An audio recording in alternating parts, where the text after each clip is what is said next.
जय हिंद जय जोहार दोस्तों। तो इस वीडियो में हम फंडामेंटल्स ऑफ ट्रिपल ई के यूनिट 3 का नेक्स्ट टॉपिक किटकैट फ्यूज को डिस्कस करेंगे। Kitkat fuse is also known as the rewirable fuse. Kitkat fuse को हम लोग जो है रीवायरेबल फ्यूज भी बोलते हैं। उसके बाद है it is a semi enclosed fuse designed mainly for the domestic wiring and small scale uses. ठीक है, किटकैट फ्यूज जो है एक सेमी इंक्लोज्ड फ्यूज रहता है जिसको हम लोग जो है मेनली डिजाइन करते हैं डोमेस्टिक वायरिंग पर्पस के लिए या फिर स्मॉल स्केल यूज के लिए। ठीक है, it consist of a base and a fuse carrier. ये जो है मेनली दो चीज़ें कंसिस्ट करता है, एक बेस और एक fuse carrier. The base is of porcelain. Base जो है पोर्सेलिन मटेरियल का बना होता है and carries the fixed contact, और ये जो है फिक्स्ड कॉन्टैक्ट को कैरी करता है। ठीक है, to which the incoming and outgoing phase wire are connected, जिसके थ्रू जो है इनकमिंग और आउटगोइंग फेज वायर क्या रहता है, कनेक्टेड रहता है। ठीक है, the fuse carrier is also of porcelain. जो फ्यूज कैरियर होता है वो भी जो है पोर्सेलिन मटेरियल का ही बना होता है and holds the fuse element between its terminal T1 and T2। और ये फ्यूज कैरियर जो है फ्यूज एलिमेंट जो कि टिन्ड कॉपर वायर का बना होता है, इसको जो है अपने दो टर्मिनल T1 एंड T2 के बीच में जो है होल्ड करके रखता है। ठीक है, उसके बाद आप लोग जो है किटकैट फ्यूज का ओरिजिनल फिगर देख पा रहे होंगे जिसमें जो है ये आपका बेस है। ठीक है, और ये आपका जो है फ्यूज कैरियर है। ठीक है, फ्यूज कैरियर में ही आपका जो है फ्यूज एलिमेंट कनेक्टेड होता है और यहाँ पर जो है ये आपका टर्मिनल T1 हो जाएगा और ये टर्मिनल T2 हो जाएगा। ठीक है, और ये जो फ्यूज कैरियर है इसमें और बेस ये दोनों में जो है यहाँ पर मेटल का क्लिप्स लगा हुआ है। ठीक है, तो ये क्लिप्स क्या होता है, एक दूसरे से आपस में अटैच्ड हो जाता है जब इसको हम लोग जो है फ्यूज कैरियर को बेस से अटैच्ड कर देते हैं। ठीक है, और उसके बाद जो है वो अपना वर्किंग कंडीशन में आ जाता है। और यहाँ पर जो है फ्यूज का कंस्ट्रक्शनल डायग्राम दिया हुआ है जिसके थ्रू हम लोग जो है इसको देख पाएंगे। ठीक है, तो ये आपका जो है बेस है और ये आपका फ्यूज कैरियर है। जैसे मैं यहाँ पर नाम वगैरह शो किया हुआ है, पोर्सेलिन का बेस है और पोर्सेलिन का फ्यूज कैरियर है। ठीक है, ये बेस यूनिट है, ये फ्यूज कैरियर यूनिट है। फ्यूज कैरियर में ही आपका फ्यूज एलिमेंट होता है। ठीक है, ये और ये आपका एक टर्मिनल T1 हो जाएगा और एक टर्मिनल T2 हो जाएगा। ठीक है, उसके बाद ये मेटल का क्लिप्स वगैरह है और फ्यूज होल्डिंग स्क्रू वगैरह भी है। ठीक है, उसके बाद जो है यहाँ पे आपका और एक कंस्ट्रक्शनल डायग्राम है जिसमें जो है ये आपका फ्यूज वायर है और ये फ्यूज का ग्रिप है। इसी को हम लोग जो है फ्यूज कैरियर भी बोल सकते हैं और एक फ्यूज होल्डर है, इसको हम लोग बेस भी बोल सकते हैं। यहाँ पर दो टर्मिनल है T1 और T2। ठीक है, फेज वायर को कनेक्ट करने के लिए दो टर्मिनल चाहिए T1 और T2।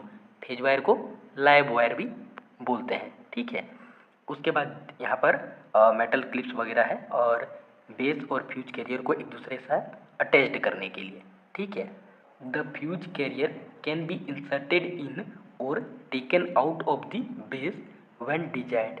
तो जो फ्यूज कैरियर है उसको हम लोग जो है बेस यूनिट के साथ कभी भी इंसर्ट कर सकते हैं या फिर जो है कभी भी बाहर निकाल सकते हैं जब भी हम लोग को ज़रूरत पड़ेगा। ठीक है, तो when a fault occurs the fuse element is blown out and the circuit is interrupted। ठीक है, तो जब भी कोई फॉल्ट आता है, ठीक है, फॉल्ट जैसे कि ओवरलोड, शॉर्ट सर्किट, जिसके कारण जो है करंट हाई फ्लो करता है तो फ्यूज एलिमेंट जो है वो ब्लोन आउट, जल जाता है and the circuit is interrupted, और सर्किट इंटरप्टेड हो जाता है। ठीक है, या फिर ब्रेक हो जाता है सर्किट, तो करंट फॉलो होना बंद हो जाता है। ठीक है, तो the fuse carrier is taken out and the blown out fuse element is replaced by the new one.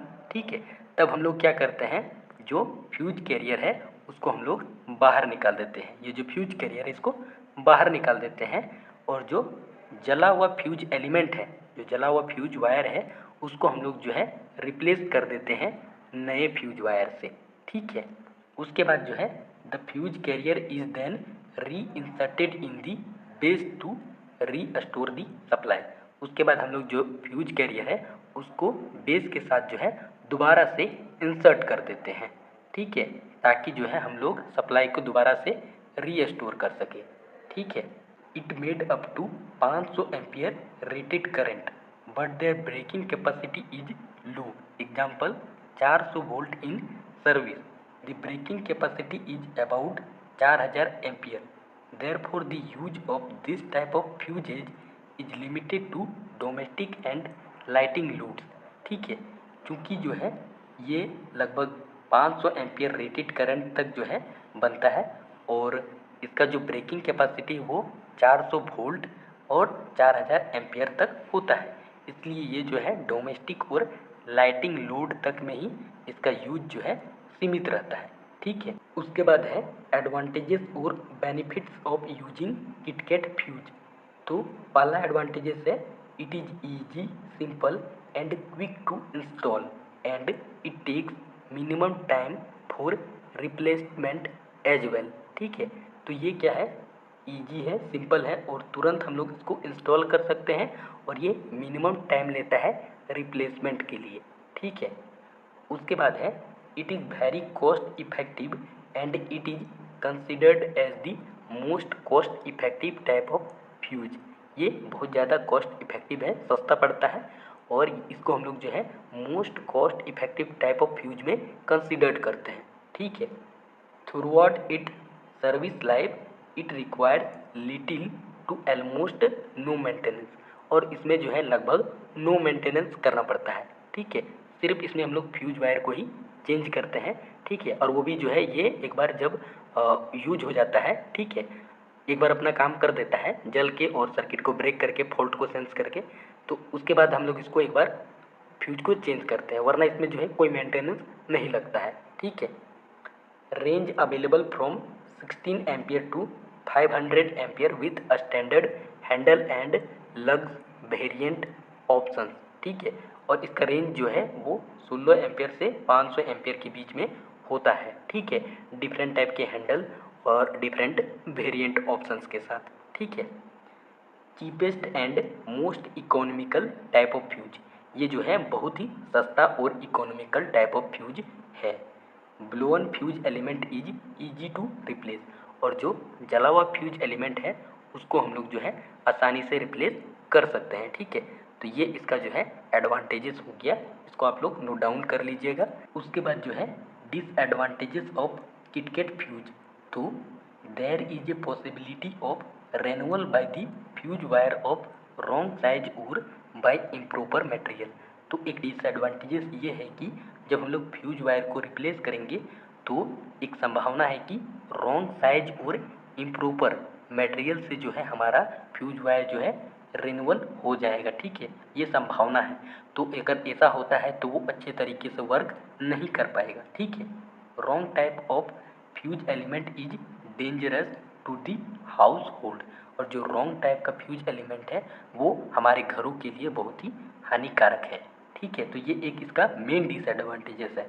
This type of fuse has a low breaking capacity and hand can not be used in this circuit of high fault level, और चूँकि इसके पास लो breaking capacity है इसलिए इसका use हम लोग जो है हाई फॉल्ट लेवल सर्किट में नहीं कर सकते हैं। Slower to blow compare to other type of fuse, और ये जो है बहुत ही धीरे चलता है और थोड़ा सा धीरे वर्क करता है। ठीक है, उसके बाद स्पार्किंग और आर्किंग इज़ नॉट प्रोटेक्टेड, और चूँकि फ्यूज जो है वो मेल्ट होता है और वो जलता है तो उसमें जो स्पार्किंग होगा या जो आर्क क्रिएट होगा वो जो है प्रोटेक्टेड नहीं है। ठीक है, वो अचानक जो है थोड़ा सा आर्क टाइप से, जला हुआ टाइप से आपको जो है महसूस होगा जब ये जो है वर्क करेगा और अगर आप इसके सामने रहते हैं तो। ठीक है, ये थोड़ा सा नॉइजी होता है, मतलब नॉइज क्रिएट करता है। ठीक है, तो इसका जो है एडवांटेजेस और डिसएडवांटेजेस है। और उसके बाद अगर किटकैट फ्यूज के बारे में लिखने आए तो आप लोग जो है किटकैट फ्यूज का डिफिनेशन, उसके बाद कंस्ट्रक्शन और उसके बाद जो है वर्किंग उसके बाद एडवांटेजेस डिसएडवांटेजेस लिख देंगे तो आप लोग का जो है किटकैट फ्यूज हो जाएगा। और ये जो है दोनों में से कोई एक डायग्राम आप लोग बना दीजिएगा एग्जाम में, ठीक है। तो मिलते हैं नेक्स्ट वीडियो में, तब तक के लिए जय हिंद।